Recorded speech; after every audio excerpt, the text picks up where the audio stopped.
में राम जी और गोकुल में हमारे श्याम जी, बड़े उत्सव हो रहे हैं। गोपियाँ जाती हैं, कोई बधाई लेती हैं, बधाई देती हैं, किसी न किसी बहाने से वहाँ पर जाती रहती हैं। हमारे भोलेनाथ बाबा भी आए दर्शन करने के लिए। अयोध्या में जब हमारे भगवान श्री राम अपनी बाल लीला करते हैं तो 5 वर्ष तक हमारे नाथ महादेव बाबा जी अयोध्या में रहते हैं।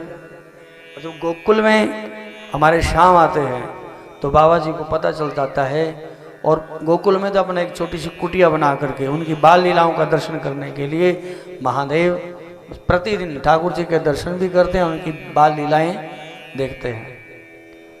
तो इस भाव से भगवान 5 वर्ष तक लगातार अयोध्या में रहते हैं और 5 वर्ष तक गोकुल में रहते हैं। हमारे नाथ पहुँचे अयोध्या में, राम जी जो प्रकट हुए तो माता ने बोला था कि रो के दिखाओ, सुनिर्वचन सुजाना रोदन ठाना वही बालक सुरभूपा। तो भगवान राम रो रहे हैं तो इतने में शंकर भगवान जी का प्रवेश होता है, लेकिन शंकर भगवान जी वेश बदल करके जाते हैं वहाँ, एक ज्योतिषी और महात्मा बन करके। भुसुंडी जी साथ में है तो वहाँ पर गए तो कुछ महिलाओं ने बता दिया कि महाराज माता जी को, यशोदा को, कौशल्या को कि महात्मा आए हैं, सिद्ध महात्मा हैं और बहुत अच्छी भविष्यवाणी करते हैं, भविष्य देखते हैं वो। तो जैसे कैसे भगवान महादेव राम जी के पास पहुंचे तो राम जी तो रो रहे थे, सुनिवचन सुजाना रोदन ठाना होई बालक सुरभूपा, बहुत रो रहे थे। लेकिन जैसे महादेव के दर्शन हुए हमारे प्रभु श्री राम जी को, उसी समय उन्होंने रोना बंद कर दिया और मन ही मन भगवान महादेव जी के चरणों में प्रणाम किया। बोलो शंकर भगवान की जय। इधर हमारे श्याम जी के पास जब हमारे महादेव पहुंचते हैं दर्शन करने के लिए, विकराल रूप है, बड़ी बड़ी जटाएं हैं बाबा की, हाथ में कमंडल और झोली लिए हुए हैं। तो माता सोने चांदी हीरे का थाल भर कर लेके आती है शंकर भगवान के लिए कि लो बाबा हमारे घर में बेटा हुआ है, बड़े सालों के बाद हमारी मनोरथ पूर्ण हुए, भगवान ने हमारी कामना पूर्ण की है, मैं बहुत खुश हूँ, तो आपके चरणों में समर्पित करती हूँ। हीरा मोती की थाल भर के ले आई मैया।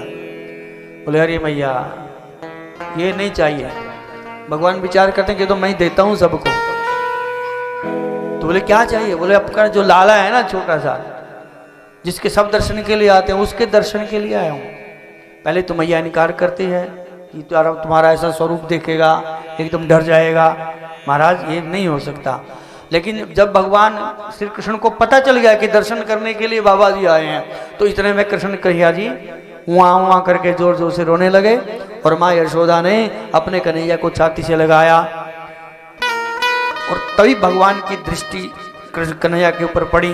तो जैसे ही कन्हैया के ऊपर दृष्टि भगवान की पड़ी और भगवान की दृष्टि कन्हैया की महादेव के ऊपर पड़ी, तो एक दूसरे को देख करके मुस्कुराए मन ही मन। और भगवान महादेव कहते हैं कि लो मैया इसका भविष्य देखते हैं। और उनके भविष्यवाणी की उन्होंने बहुत सारी बातें बताई। तो भगवान ने, महादेव जी ने यशोदा मैया के कान में बोल दिया कि आपका जो बेटा ना ये बहुत ही सुंदर बालक होगा और इसका भविष्य तो बहुत अति उज्जवल है। लेकिन मैं आपको छोटी सी बात बताना चाहता हूँ कि इसके जो विवाह होंगे ना 1 2 4 नहीं होंगे। तो भगवान महादेव ने कान में बोल दिया कि 16,108 विवाह इसके होंगे। और ऐसा बोल करके भगवान मुस्कुराए और वहाँ से चल दिए। बोलो शंकर भगवान की।